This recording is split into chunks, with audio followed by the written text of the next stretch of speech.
날씨가 쌀쌀해진 것 같습니다. 오늘은 인하대학교 법학전문대학원 교수이면서 현재 지방분권 전국회의 상임 공동대표로 계시면서 우리나라 그 지방분권 헌법 개정을 위해서 선두에서 일하시는 분을 모셨습니다. 이규 교수님이십니다. 이 교수님, 뭐 요새 학교는 종강을 했나요? 아직 안 했습니다. 나는 대학 교수님들이 부럽더라고요. 딱 종강하면 한 두 달 쉬는가요? 2달 연구를 하는 거죠. 연구를 한다. 예. 어쨌든 간에 난 참 부러워요. 우리 변호사들은 그냥 준비서면 쓰는데 녹습니다, 녹아. 예, 그렇죠. 예. 그 요새 국회가 좀 그냥 제대로 일을 못하니까 국민들이 아우성 아닙니까? 예, 그렇죠. 국회의원들 다 물러나라, 갈아치우자 이런데 그 어떻게 해보십니까, 우선요? 이게 지금 우리 국회도 국회지만은 네. 이렇게 예를 들어서 변호사 사무실에 네. 이 사무장하고 직원들을 고용했는데 네, 하라는 일은 안 하고 빈둥빈둥 한다거나 딴짓을 하면 어떻게 네. 하시겠습니까? 우선 장관님께서 하라고 시켜야 되겠죠. 그래도 안 하면 쓸데없는 계약을 맺으면 취소를 해야 되고 네, 또 법원에 서류를 접수하는데 안 하면 직접 가서라도 하셔야 되지 않습니까? 네, 네, 국민이 주인이고 네, 이 국회의원들이나 정치인들은 사실 에이전트 아닙니까? 그래서 종업원하고 비슷한 거죠. 네. 그러면 주인인 국민이 원하는 걸 해야 되고 네, 또 원하지 않는 것은 하지 말아야 되는데 이제 그런 현상이 일어났을 때 지금 주인이 아무것도 할 수도 있는 게 없죠. 네, 네, 그럼 사실은 국민이 주인이라면 네, 그 잘못된 거는 취소하고 네. 일을 안 하면 주인이라도 가서 대신 일을 할 수 있어야 되고 음, 정 말을 안 들으면 해고라도 해야죠. 근데 지금 국민들은 아무것도 할 수가 없습니다. 네, 그러니까 국민들이 답답한 거고 네, 또 화도 나는 거고 네. 또 어떤 데는 절망도 하는 거죠. 그럼 말씀을 정리해 보면 일을 하는 사람이 일을 제대로 하지 않으면 그 일을 잘할 수 있는 어떤 그런 제도적인 개선도 해야 되고 네, 또 우선 잘 뽑아야 되고 그렇죠. 네? 경우에 따라서는 정말 문제가 있으면 아예 내보내고 직접 주인이 일을 해야 된다는 그런 얘기시네요. 예, 그렇죠. 네. 국회의원들 가장 문제가 뭡니까 지금요? 얘기한다면? 이 개개인으로 보면 네, 참 훌륭한 분들이 많아요. 네, 그런데 이게 정당으로 갈라져 가지고 네, 국회 논의 과정을 보면 이건 유치원 수준이에요. 일이 되는 것도 없고 서로 발목을 잡고 뭐 전혀 협상이나 타협을 안 하려니까 아예 정치를 포기한 국회의원들입니다. 네. 이런 말이 있거든요. 유자가 회수를 건너면 탱자가 된단 말이 있는데 그 좋은 능력도 가지고 아주 훌륭한 사람들이 국회만 들어가면 네. 싸움꾼으로 변하지 않습니까? 그렇습니다. 그 이유가 어디에 있다고 생각되십니까? 그건 결국은 제도 문제고 시스템 제도. 문제입니다. 음. 우리는 흔히 사람만 잘 뽑으면 된다 그러는데 그래서 그동안 우리가 국회의원들 많이 물갈이 했지 않습니까? 뭐 어떤 데는 40% 이상 물갈이 해도 새로 들어간 사람도 똑같이 행동한다 이거죠. 이거는 제도가 잘못돼 가지고 그러니까 유명한 그 말 중에 이 좋은 제도가 예. 좋은 사람을 만든다는 말이 있지 않습니까? 근데 이 제도가 나쁘면 음. 좋은 사람도 나쁜 사람으로 만드는 것 같아요. 그래서 제가 개개인 국회의원들을 만나보면서 이분이 왜 공식 석상에서 또 회의하는데 그렇게 변질될까 이런 걸 보면서 이 사람들이 정말 그 정치인으로서 이 협상을 하고 해결책을 찾아내는 이런 활동을 하기 위해서는 이 제도를 바꿔줘야 되겠구나 이런 생각을 하면서 이제 개헌운동을 하게 된 거죠. 제가 보기에는 우리나라 지금 이 권력 구조가요, 대통령의 권한이 아주 재앙적으로 굉장히 크고요. 예, 그렇습니다. 반면에 또 승자 독식구도로 돼 있어서 선거에서 이긴 쪽은 완전히 권력을 다 독차지하고 진 쪽은 아무것도 갖지 않기 때문에 선거에 이기기 위해서 정말 죽고 살기로 싸우기 때문에 국회가 저렇게 싸움판으로 가지 않는가. 그래서 권력을 나눠가는 체제로 가야 되지 않을까 하는 생각을 갖는데 그 어떻게 생각하십니까? 뭐 전적으로 공감하고요. 네. 그 예전에 왕조 시대 때 네. 이기면 충신, 네. 지면 역적이라 했지 않습니까?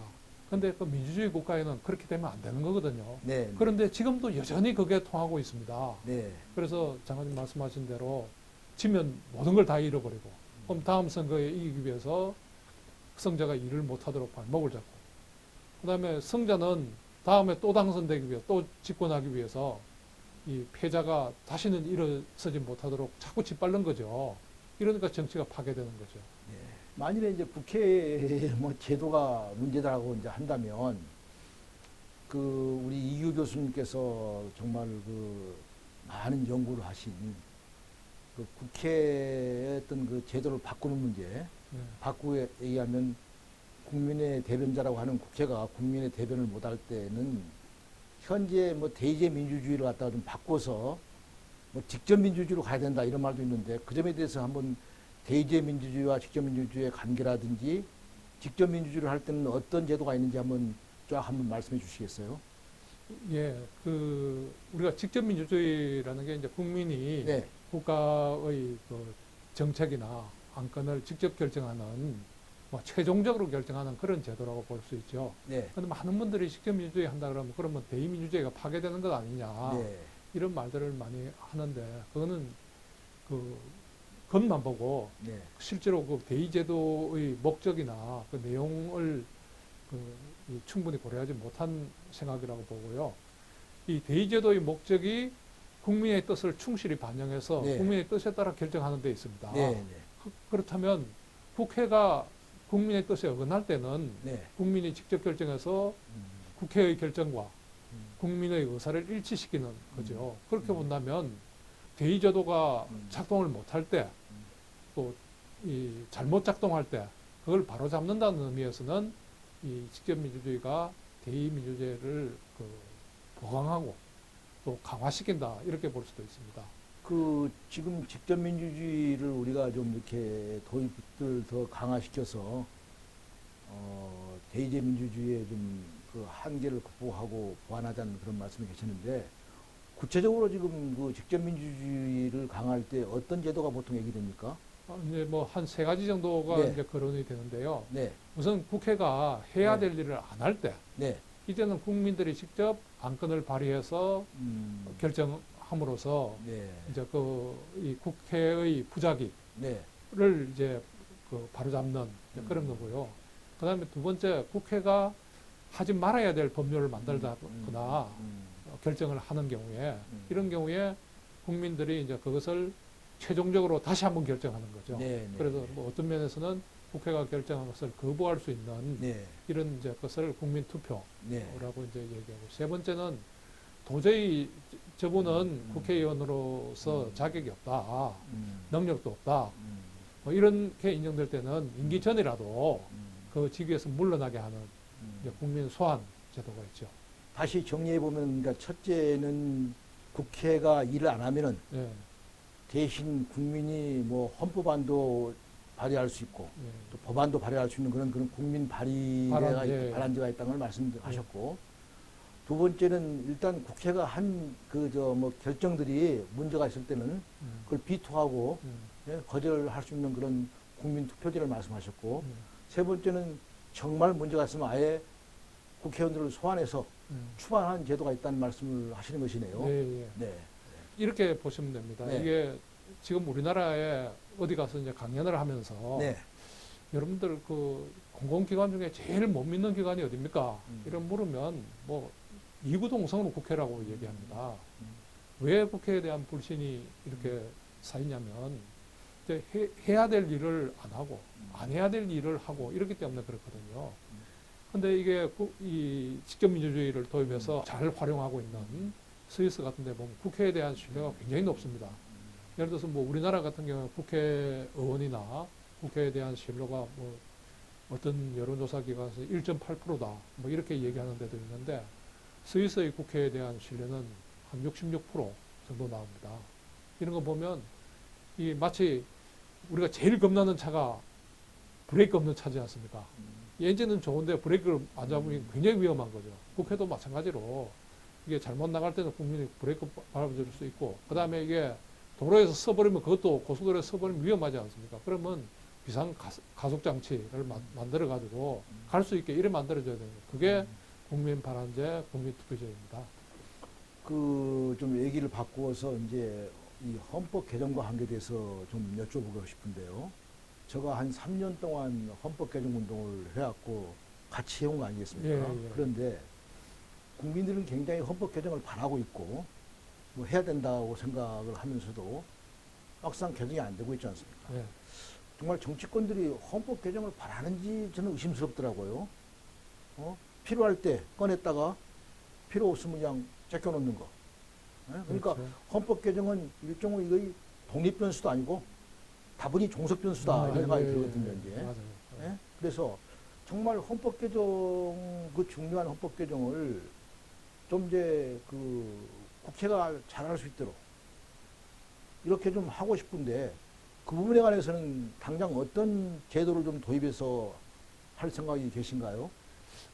좀 뭐 다른 얘기를 네. 좀 이렇게 해보면 우리나라의 전자산업이 네, 이렇게 세계를 제패하는 이렇게 된 배경이 뭔가 이런 거를 한번 생각해 보면 사실 뭐 제가 그 독일 유학 80년대 갔을 때 그 우리나라 TV 이건 뭐 저 구석에 네. 처박혀 있었는데 네. 그게 뭐 90년대 들어서면서 그게 뭐 아주 그 쇼윈도의 그 아주 중앙에 이렇게 자리 잡은 그 배경은 저는 그렇게 봅니다. 처음에 이제 LG가 독점하고 있을 때 네, 그때는 그렇게 혁신이 많이 일어나지 않았습니다. 그런데 삼성하고 경쟁을 하게 되니까 네, 뭐 정말 사활을 걸고 혁신을 하게 된 거죠. 네. 그것이 우리나라 전자산업을 일으킨 원동력이 아닌가 이렇게 보는데 법률 개정이라든지 정말 어떤 제도를 만드느냐 하는 게 그 나라의 운명이 걸렸을 수도 있거든요. 예, 그렇다면 이거를 좀 지금 국회에서 독점하고 있는 이런 시스템을 주인인 주권자인 국민하고 좀 경쟁을 하게 이래 만들어 보면 어떨까. 예. 그렇게 되면 국민들이 헌법 개정안을 발의할 것 같은 이런 조짐이 일어나면 네. 국회의원들이 빨리 그 캐치해서 그 이제 헌법 개정안을 발의해서 통과를 시키겠죠. 네. 그래서 그렇게 이제 국회가 활동을 잘하면 국민들이 국민 발언권을 가지고 있어도 행사할 필요가 없습니다. 그래서 이 국회의 독점된 이런 권력을 국민하고 공유하게 됨으로써 서로 견제하고 서로 경쟁하면 상당히 제도가 질적으로나 또 양적으로 이게 개선되지 않을까 이렇게 봅니다. 그러니까 마치 국회하고 국민하고 선의의 경쟁을 시켜서 예, 그 상승하는 그런 그 작용을 갖다가 갖자는 그런 것처럼 보이네요. 예, 예, 그렇습니다. 그런데 제가 보면요, 국회한테 맡겨두니까 되는 것이 없어요. 그래서 저는 이제 국민이 직접 나서서 뭔가 직접 하는 그런 시스템을 좀 이렇게 이제 하자는 것이 중요하지 않겠습니까? 네. 그래서 저는 헌법 개정만 하더라도 지금 현재는 국회하고 대통령만 발의할 수 있게 돼 있지 않습니까? 그런데 좀 이제 이걸 좀 바꿔서 국민도 하여튼 발의할 수 있는 그런 제도를 좀 만들고 그 내용도 국민이 직접 만들어서 발의하는 그런 것이 필요하지 않을까라는 생각을 갖거든요. 그 점에 대해서는 어떻게 생각되나요? 제가 이제 그것 때문에 이제 계속 국민 발언제도를 네. 주장해 왔고요.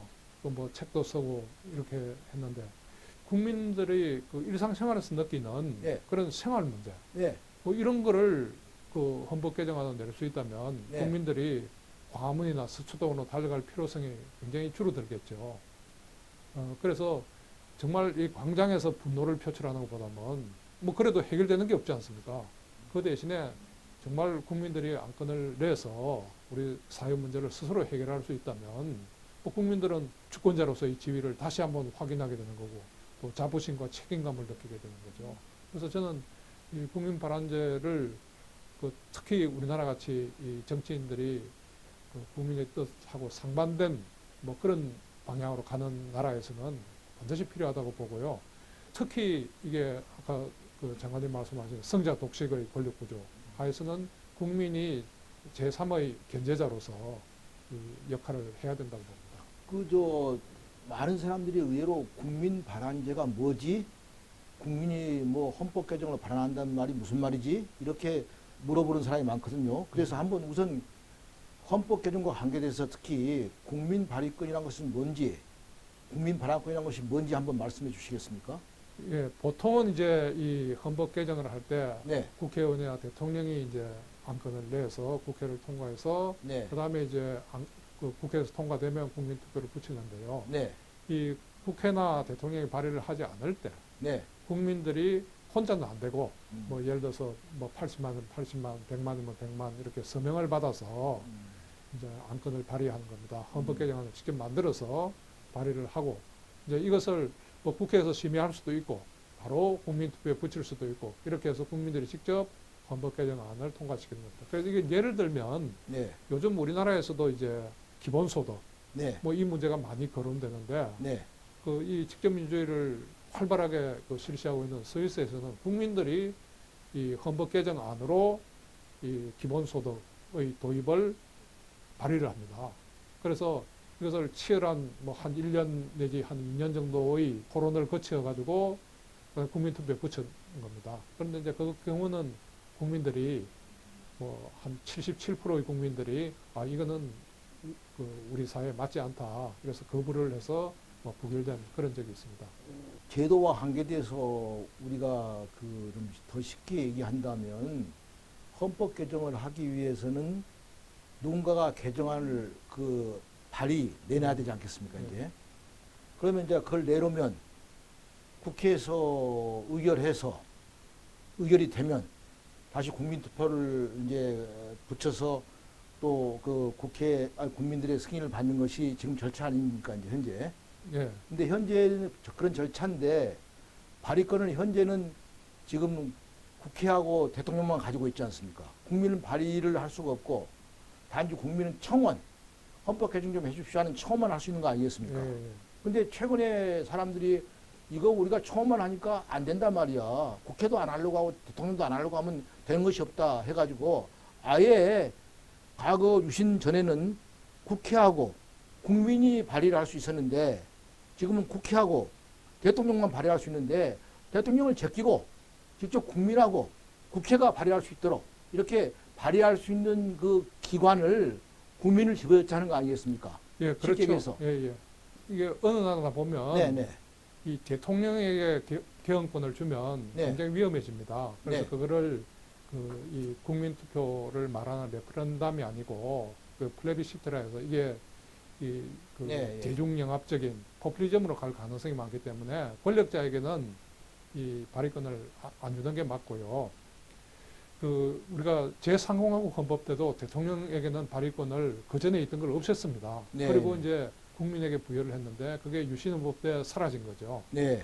그래서 저희들이 지금 헌법 개정을 좀 빨리 하려면 국회나 대통령이나 바라보고 있지 말고 직접 국민이 나설 수 있고 내용도 국민이 만들어서 제안할 수 있고 이런 걸 하자는 지금 강한 이제 욕구가 있거든요. 이제 있는데 국회가 못하니까 그렇습니다. 네. 근데 최근에 와서는 그 국민 발의권을 행사하는 걸 좀 완포인트로 해서 먼저 하자. 단계적 뭐 헌법 개정론이라니 나온다고 하는데 그 점에 대해서 한번 설명해 주시겠습니까? 예, 그동안 뭐 우리가 헌법 개정을 위해서 네. 기본권도 개정해야 된다, 뭐 권력 구조도 개정해야 된다, 지방 분권도 해야 된다, 뭐 이런 다양한 욕구가 나오기 때문에 네. 이게 정치적인 이해관계 때문에 진행이 안 되는 겁니다. 그래서 이제는 이거를 그 한 가지 주제에 한정시켜서 또 그걸 개정해 놓으면 앞으로 여러 가지 개헌이 일어날 수 있는 그런 성수 효과가 큰 그런 주제를 정해서 한 가지 문제에 대해서만 이 개헌을 하면 그게 비교적 순조롭게 진행이 될 수 있지 않겠나 이제 이렇게 생각을 하는 거죠. 그것은 이제 일반적인 이제 입장에서 그렇게 말씀을 할 수 있을 것 같고요. 저는 3년 동안 개헌 운동을 하면서 이렇게 느낀 것인데 한번 전면 개헌을 해야 되는데 예. 이 전면 개헌이 계속 안 되고 있으니까 우선 급한 거라도 먼저 하나 하자 하는 의미에서 원포인트 예. 하나만 개헌하는 것이 나왔지 않습니까? 예. 그래서 제가 알기로는 과거에 권력구조가 개혁하는 것이 중요하니까 서로 정치적인 이해관계 때문에 안 된다고 하면 딱 권력구조 하나만 뭐 고치자. 예. 예를 들어서 뭐 국무총리를 국회에서 선출토록 하자. 이런 원포인트 개헌이 있지 않습니까? 네. 근데 최근에는 더 중요한 것이 헌법을 그 개정하자고 제안해야만 뭐가 되는데 제안 안 하면 아무것도 안 되니까 아예 국민이 나서서 국민이 제안을 하게 하자. 그래서 국민이 제안하는 그런 그 헌법 개정안을 원포인트로 통과시키자. 그래서 1단계로 그걸 얻어내고 국민이 그러니까 헌법 개정안을 발의할 수 있는 이제 그 권리를 얻어내고 2단계로 이제 총선 후에 아예 전체 개헌안을 만들어서 국민이 통과시키자. 이런 안으로 생각되는데 그런 것이 지금 원포인트 개헌 국민 발의권 2단계 개헌론입니까? 바꾸기 하면은? 예, 그렇죠. 그 국민 발안을 통해서 네. 한 가지 문제라도 해결하자. 근데 이게 전면 개정이라는 것도 이 한 가지 한 가지가 쌓이면 전면 개정이 되는 겁니다. 그래서 실내로 그 스위스에서 전면 헌법 개정이 2번 있었는데 그 1848년 이제 헌법이 개정된 다음에 한 160번 가까이 헌법이 그 이 단일 주제로 헌법 개정이 되었습니다. 그러니까 이제 이거를 체계화한다는 그런 의미에서 이제 전면 개정을 한번 한 적이 있거든요. 그게 1874년의 개헌입니다. 그 마찬가지로 우리의 경우도 한꺼번에 다 하려고 하니까 이게 어렵지 않습니까? 그러면 한 가지씩이라도 이걸 해결해 나가고 국회의원들이 그걸 안 한다면 국민들이 그걸 할 수 있게 묶고 나왔던 손발을 풀어주면 이게 그 우리의 그 국가 발전이나 국민들에게 그 불편을 초래하는 이런 헌법 조항들이 한 가지씩 해결돼 가지 않을까 이렇게 생각합니다. 저는 이번 원포인트 국민 그 개헌 발의는 좀 다른 각도에서 보고 싶거든요. 이제 헌법 개정을 할 때 어떤 때는 일부 개정도 하고 또 어떤 때는 전면 개정도 하고 그건 이제 그때그때 따라서 할 수 있으니까 저는 이제 뭐 그것은 이제 문헌을 열어놓으면 맞춰서 할 거라 생각되고 이번에 저희들이 원포인트 개헌을 하자고 하는 것은 정말 전면 개헌을 해야 되는데 전면 개헌을 국회가 안 하고 대통령이 안 하기 때문에 국민이 나서서 할 수 있는 수단을 만들기 위해서 먼저 발의권을 갖다가 국민도 할 수 있게끔 원포인트 만들어 놓고 1단계로 그 다음에 이제 2단계로 가서 그 국민이 원포인트 개헌을 갖게 되면은 국민이 또 전면적인 안을 만들어서 제출하고 또 국회가 보고는 야 국민이 저렇게 열심히 하네 우리도 한번 만들어 보자 해서 만들고 그렇게 해서 이제 전면 헌법 개정을 좀 빨리 하기 위해서 특별하게 이번에는 그런 방법을 강구한 것으로 저는 보고 싶고요. 이제 예?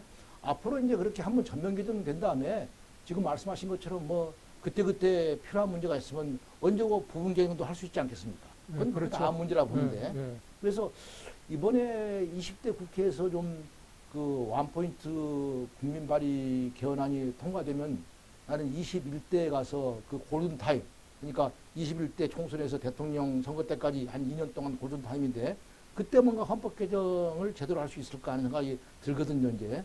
근데 제일 문제가 얼마 남지도 않았는데 언제 20대 국회에서 원포인트 개헌을 할 수 있어?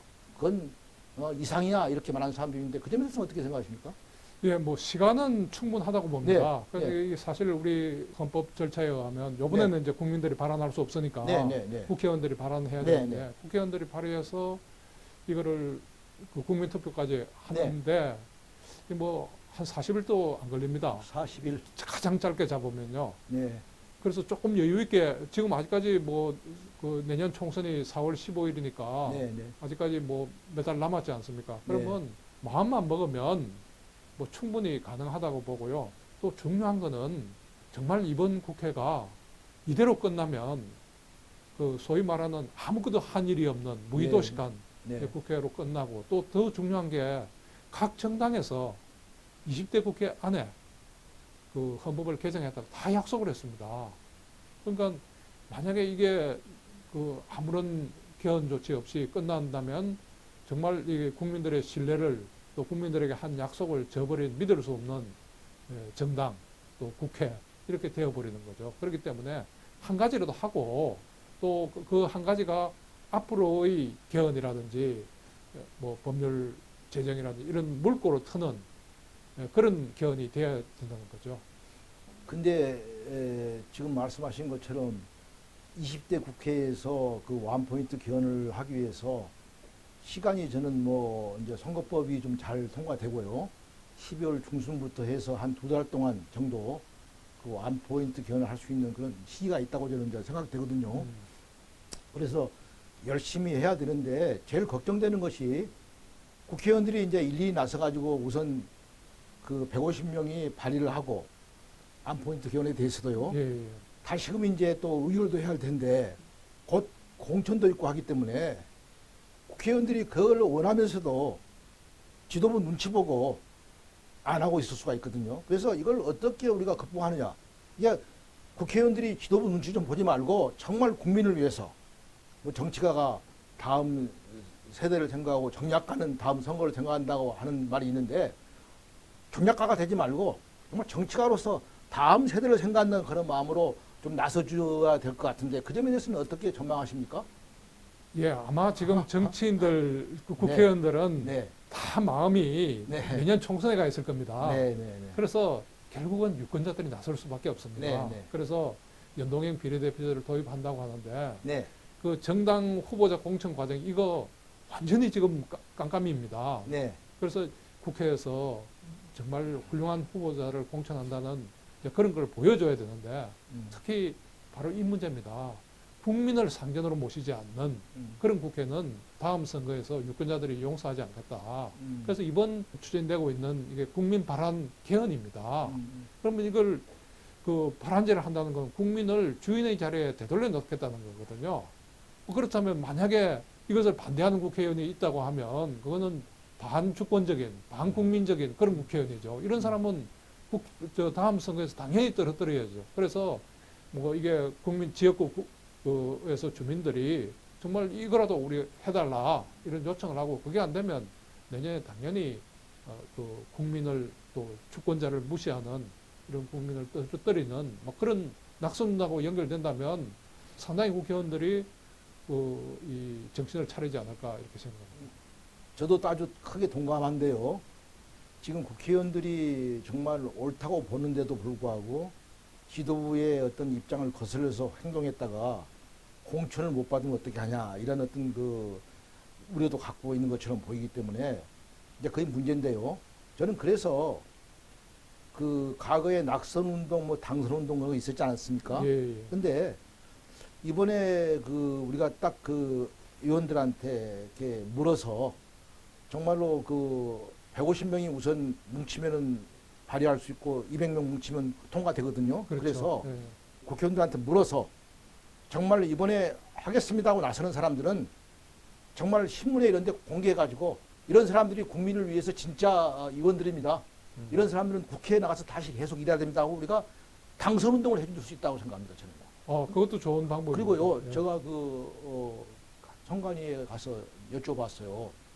낙선운동, 당선운동이 있는데 선거법에 걸리지 않으냐 하니까 그 지혜롭게 하면 전혀 안 걸린다고 그러더라고요. 그래서 저는 선거법에 걸리지 않은 범위 내에서 좀 국민들이 제대로 사람을 뽑도록 예. 제도도 중요하지만 사람도 중요하니까 그런 운동도 할 겸 이번에 개헌도 할 겸 두 개를 동시에 하는 그런 노력도 할 필요가 있다고 생각합니다. 예, 그 좋은 말씀이고요. 차제에 예, 이 국회의원들이 독립된 국가기관인데 네, 이게 지금 각 정당 이 수뇌부한테 매여가지고 뭐 100명 국회의원이 있는 당도 한 명 있는 거하고 차이가 없어요. 그래서 차제에 공천권을 국민에게 돌려주는 그런 것도 함께 좀 진행이 됐으면 좋겠습니다. 지금 공천권을 올바르게 행사하도록 제도화해 놓고 그 다음에 그런 바탕하에서 헌법 개정 문제에 대해서 발의권 행사에 동참하라고 하기는 시간적으로 봐서 너무 촉박하기 때문에 그런 그 공천권의 올바른 행사까지 우리가 먼저 손보기는 쉽지 않지 않습니까? 그렇죠. 네, 그래서 이제 그건 뭐 국민들이 당연히 요구하는 걸로 이렇게 저는 보면 되겠습니다. 필요하다면 각 당에 대한 지지도 한번 파악해가지고 알려서 이 당이 정말 국민이 원하는 헌법 개정을 갖다가 하지 않으려고 합니다 하는 걸 갖다가 공포하는 것은 가능하다. 그 좋은 압박을 가하는 아이디어입니다. 것이죠. 예, 예. 그래서 요즘은 뭐 모든 네. 게 의사 단위가 결정 단위가 정당 단위로 이루어지기 때문에 뭐 정당에 대해서 이 찬반을 네. 묻는 것도 굉장히 좋은 방법 같습니다. 그런데 이제 약간 또 생각을 좀 돌려서 한번 여쭤보고 싶은데요. 국민 발의권 뭐 이제 발언권이라도 보통 하는데 저는 발의권이라는 말을 쓰는데요. 일종의 직접 민주주의의 한 형태인데 이것이 경우에 따라서는 남용돼서 사실상 대의제 민주주의의 그 근간을 흐트리지 않을까. 또 이것이 포퓰리즘으로 가서 오히려 광장의 어떤 정치를 더욱더 만드는 결과를 초래하지 않을까. 이런 걱정하시는 분이 계시더라고요. 그 점에 대해서는 어떻게 생각하십니까? 예, 그 뭐 우리가 어렵게 얘기할 거 없이요. 네. 직접 민주주의를 많이 하는 나라에 가보면 됩니다.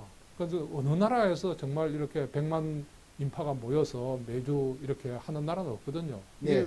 이렇게 광장으로 가는 이유가 가슴에 쌓인 맺힌 한이랄까, 분노랄까, 절망을 풀 길이 없어서 광장을 가는 거거든요. 그래서 오히려 직접 민주주의를 해주면 그 광장으로 가려는 분노나 절망이 상당히 해소가 된다는 거죠. 그리고 포퓰리즘 얘기하는데요. 정말 이번에 당장 이번 4월 15일 날 앞두고 그 돈 푸는 거 보십시오. 포퓰리즘은 권력자들이 하는 거지 일반 국민들이 할 수 있는 게 아닙니다. 그렇기 때문에 그 포퓰리즘은 오히려 포퓰리즘을 없애기 위해서도 뭐 이런 게 필요하다고 보고요. 오히려 국민 발언을 인정하면 다양한 목소리들이 나오고 국민 전체가 이제 쳐다만 보고 있는 국회의원이 잘해주기를 쳐다만 보고 있는 그런 상태에서 우리라도 뭐 나서서 뭘 해보자 이렇게 국가에 대해서 적극적인 그 책임감, 의무감 이런 걸 느끼게 되고 또 그것이 쌓이면 애국심으로 연결될 수도 있습니다.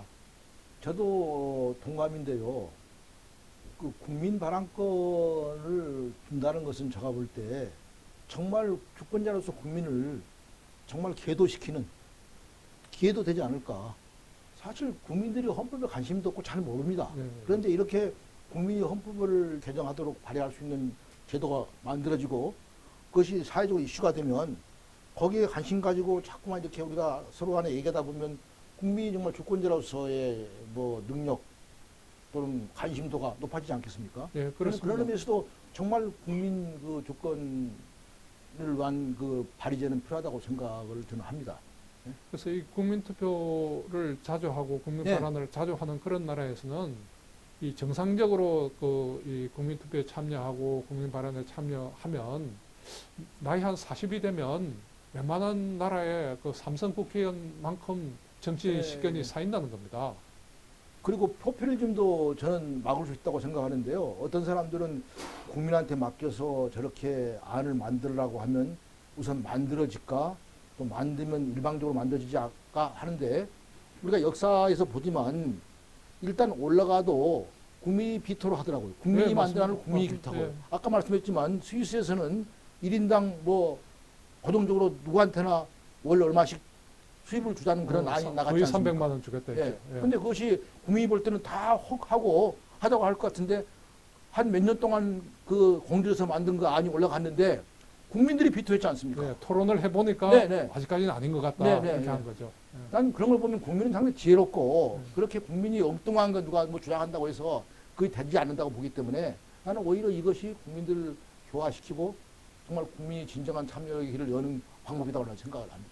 그래서 충분히 수고 기간을 네. 주고 공공 토론을 거친다면 네. 오히려 국회에서 통과되는 것보다 더 지혜로운 안이 네. 나올 수 있습니다. 이제 원포인트 개헌을 좀 정말 해야 된다고 생각되는데 혹시라도 아까 뭐 그 낙선운동, 당선운동 얘기 나왔지만 그 밖에 이 저 운동을 성공시키기 위해서 뭐 좋은 방법이 떠오르신 분 계신가요? 뭐 예를 들어서 국민들이 네. 뭐 서명 운동을 해서 네. 이 지역구 단위로 네. 서명 운동을 해서 그 지역의 이제 후보자들에게 전달하는 뭐 그런 네. 방법도 있을 수 있고요. 그다음에 이제 지금 국회의원들과 새로 국회의원이 되려고 하는 사람들 네. 사이에 이 정책 경쟁의 한 주제로서 국민 발언 뭐 이걸 도입하면 상당히 그 사회적인 이슈가 될 것 같고요. 그다음에 이제 각종 그 공공 토론 뭐 이런 걸 통해서 국민들 사이에 전파하는 뭐 이런 게 필요할 것 같습니다. 끝으로 한번 여쭤보고 싶은데 지금 우리 저 이 교수님께서는 이번에 그 1차적으로 다음 개헌을 위해서 임시로 만드는 개헌안이라고도 볼 수 있는데 그 국민 발의권의 내용은 어떻게 담았으면 좋겠습니까? 예를 들어서 뭐 100만 명으로 하되 국민이 발의해가지고 국회가 통과시켜주지 않으면 바로 국민투표를 갖다 붙여버리자는 얘기도 있고 과거처럼 뭐 발의하고 국회가 의결하는 절차는 밟아야 된다는 의견도 있는데 어느 것을 원하신가요? 뭐 제 개인적으로는 이게 선진국에서 이 검증된 제도를 도입하는 게 필요하지 않는가. 네, 그래서 국민들이 발안한다고 해서 국회가 전혀 관여할 수 없도록 하는 건 아니고요. 네. 국회에서도 그걸 충분히 논의할 수 있게 하되 만약에 국회가 부결을 하면 바로 국민투표에 넘어가야 된다고 봅니다. 왜냐하면 국회가 안 하기 때문에 국민이 하는데 하기 싫은 거거든요. 국회가. 네. 그걸 국민이 발의했는데 국회에서 이 의결까지 해라 하면 거의 부결해 버리겠죠. 네. 그래서 국회에서 만약에 국민들이 제안한 안이 이게 좀 잘못됐다고 생각한다면 대안을 제시해가지고 국민들이 제안한 원안하고 그 스위스에서 하고 있는 것처럼 그 국회가 제안한 대안하고 이것을 국민투표에 함께 붙여는 그런 방안도 생각할 수 있을 것 같습니다. 사실 그런데 이제 미국 같은 데서는 네. 국민들이 발언하면 바로 국민투표를 해버립니다. 사실 그 이 교수님 같은 경우는 뭐 평생을 직전민주주의의 이렇게 연구에 헌신해 오신 분이기 때문에 지금 뭐 1차적으로 우선 그 헌법 개정 발의권을 그 임시로 만든 거라 하더라도 기본적인 어떤 권력이나 본질은 갖춰야 된다는 얘기를 좀 강조하시면서 그렇게 하다 보면 또 좀 복잡한 어떤 그 개헌안이 나올 수가 있는데 이번에는 우선 통과시켜야 되는 것이니까 좀 심플하게 해가지고 우선 통과시켜 보자 이런 견해도 있거든요. 이제 그래서 난 그 한비자의 말이 가끔 그 참 좋게 느껴질 텐데 얼굴을 그 조각할 때 처음에는 코를 크게 하고 눈을 적게 해야 되는데 처음부터 완벽하게 한다고 해가지고 코를 적게 하고 눈을 크게 해놓으면 고칠 수가 없다. 그러니까 이번에 우리가 헌법 개정 발의권 이것은 이 발의권을 갖다가 쟁취해가지고 총선 끝나고 나서 헌법 개정을 진짜로 하기 위한 하나의 그 디딤돌이기 때문에 이 디딤돌을 만드는 과정에서는 좀 쉽게 간단하게 하자 해서 저는 그냥 100만 명 정도의 서명 받아가지고 국회 의결을 거쳐서 국민투표를 붙이는 종래 방법으로 그 주장을 하고 그래야만 국회의원들도 약간 안심하고 우리가 의결을 할 수 있는 권한이 중간에 있구나라고 생각할 수 있으니까 그래서 쉽게 해서 통과하는 것이 하나의 그 요령이 아닐까 하는 생각도 제가 해봅니다. 뭐 매우 좋은 비유를 하셨는데요. 이 국민 발언 이게 눈인지 네. 아니면 콘지 그거를 공중 토론에 이렇게 붙여보면 네. 뭐 국민들이 자연스럽게 이 정도는 가야 되겠다 이런 안이 나오지 않을까 이렇게 보고요.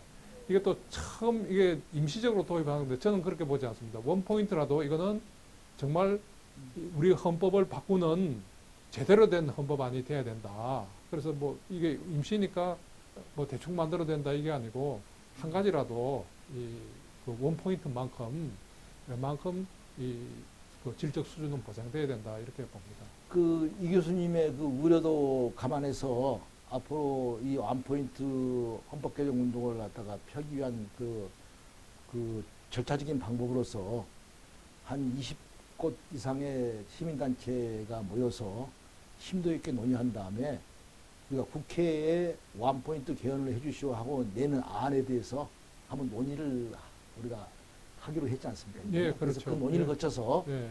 이번은 임시적인 단계적인 의미로서 볼 때 임시적인 뭐 개헌안이라 하더라도 이정을 어느 정도 하는 것이 옳으냐에 대해서는 논의를 이제 우리가 하면 될 것 같고. 예, 집단지성을 네. 모으면 될 겁니다. 예. 하여튼 중요한 것은 이번에 꼭 해야 된다는 생각. 예, 예, 예. 네. 뭐 저도 전적으로 동감입니다. 하여튼 장시간 뭐 감사하고요. 서로 오랫동안 같이 운동을 해왔기 때문에 서로 뭐 의견이 거의 다 일치하네요. 예. 자, 열심히 앞장서서 그 훌륭한 성취를 해내기를 진심으로 기대합니다. 감사합니다. 예, 감사합니다.